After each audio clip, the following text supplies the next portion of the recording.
Thank you so much. Following through with what you've been saying, I've been wondering, could we not then say that the concept of God not be taken literally as a higher power outside of our body, a power out there with heaven and all that it implies, but as a symbol of a higher power that lives within ourselves, a potential that we each have and that we must constantly struggle to reach, to do better, to do good acts, to do kindness, to do things. For example, when Doctors Without Borders rushes into a war-torn country at great risk for their lives, or when Haiti has an earthquake and the highest form of human response comes out, or when a child needs a bone marrow transplant and the call is put out and people who've never heard of from the farthest places in the nation come out, could we not say that these godly acts are in fact God himself? Well, that's not just a simple question.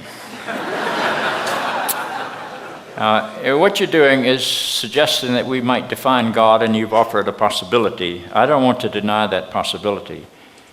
I said the other night when we were having dinner with some of the members of the faculty of this institution that God is not a noun to be defined, God is a verb to be lived. I heard that echoed by someone today.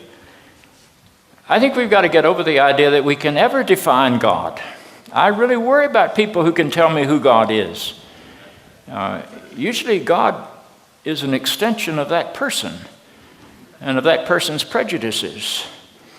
I've tried to suggest in some other writings that theism, the definition of God as a being supernatural in power who lives somewhere external to this world, is a dying concept. And if we don't separate God from theism, then there's not going to be any possibility that many modern people will believe in God.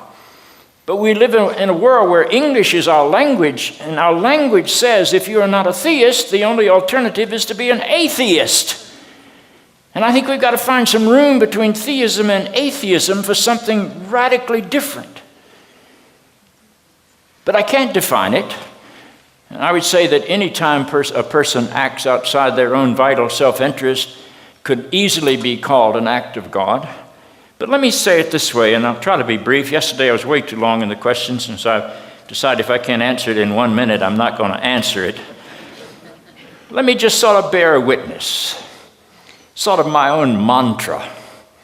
I cannot tell anybody who God is or what God is, and neither can anybody else. Not the Pope, not the Ayatollah, not Jerry Falwell.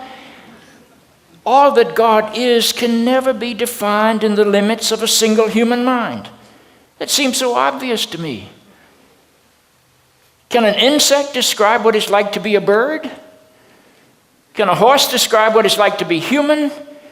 Why do you think human beings can describe what it's like to be God? So all of our God ideas are basically idolatry. They're all our own creations. But what I think I can do is to experience the transcendent, experience the holy, experience the other. I can't define it. I believe I can experience it. But then I say, well, maybe you're delusional. I've worked in mental hospitals. I've talked to people who believe they are God. I had one of them tell me to go to hell. And when somebody thinks he's God and tells you to go to hell, he really means it. It's not a figure of speech.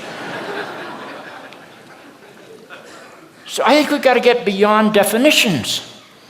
So when I talk about God, and I talk about God a great deal because I believe very deeply in the reality of God, but I talk about it in terms of experience.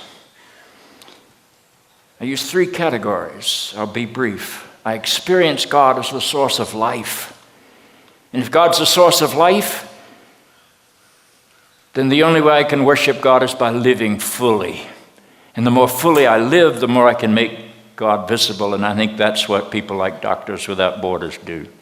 That's a piece of it. Secondly, I experience God as the source of love. And if God is the source of love, the only way I can worship God is by loving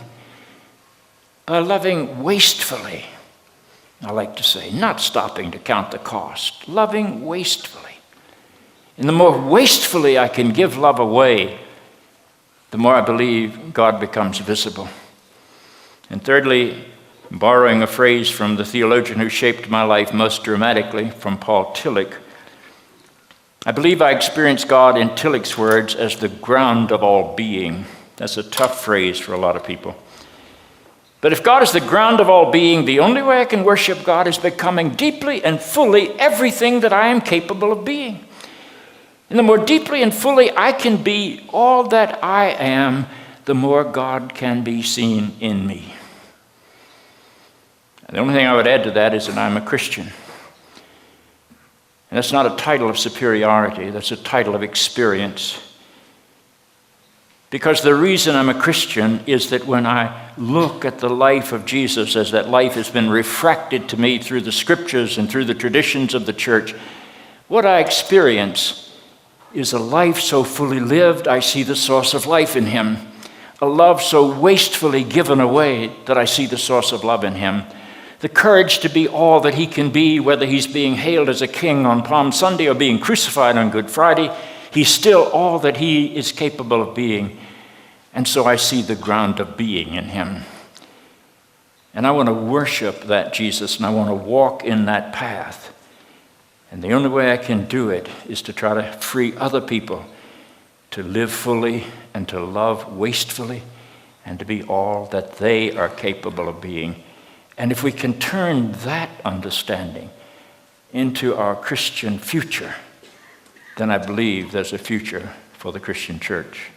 But thank you for your question. Yes, sir.